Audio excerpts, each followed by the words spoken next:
বরমাশাই এখন পরীক্ষা নিরীক্ষা করছে কেন কাজ হচ্ছে না। এই দেখো এখানে একটা হালকা কাগজ লাগানো রয়েছে, এই থেকে নিচের দিকে কাজ, এই থেকে এবার কাগজটা দেখে তুলে দিই। পরীক্ষা নিরীক্ষা করার পর যদি হয় তাহলে পুরো কাগজের জন্য হচ্ছিল না, না তাও তো হচ্ছে না। দাঁড়াও, আমাদের এটা খোলার আগে সেট করার আগে দেখতে হবে।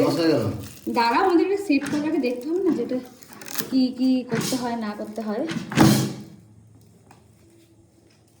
এটাই মনে রয়েছে নাকি এই মোডে, তার একটু ফোনে দেখে নি। এই তো মেনু সিলেক্ট, আচ্ছা আচ্ছা, এটা 200 ডিগ্রি হয়ে গেল, এটা 180 করো মাইনাস। দাঁড়াও, 180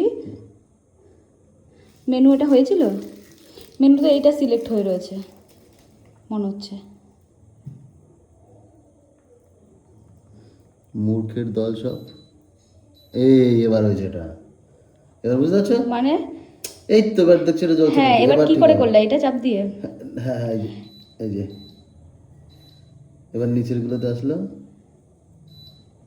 এবার আবার এই উপরে, এই তোমার কি এইটা দরকার? হ্যাঁ, কি এটা দরকার। বাস 180 আছে, চলো এবার টাইমার বাড়াই। কতক্ষণ? টাইমার হচ্ছে 2 মিনিট করি গরম করার জন্য। চলো এতক্ষণ বুঝতে পারছিলাম না।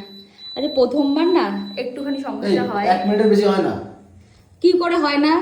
এখানে লেখা আছে সব 20 মিনিট, এই মিনিট ওই মিনিট, 1 মিনিটের বেশি হয় না। তাহলে এটা অন্যটা, এই এই এই অপশনে হবে না তোমার। ওটা মানে ব্রেড বলে তাই? তুমি অন্য কিছু দেখেছো, নিচের অপশন দেখো। তাহলে ফ্রাই দাও, ফ্রাই দাঁড়াও, এই ফ্রাই অন হয়ে গেছে, চালু হয়ে গেছে। ঠিক আছে, দাঁড়াও কি হয় দেখি, গরম হোক 1 মিনিট। উপর দিয়ে দেখা যাবে না?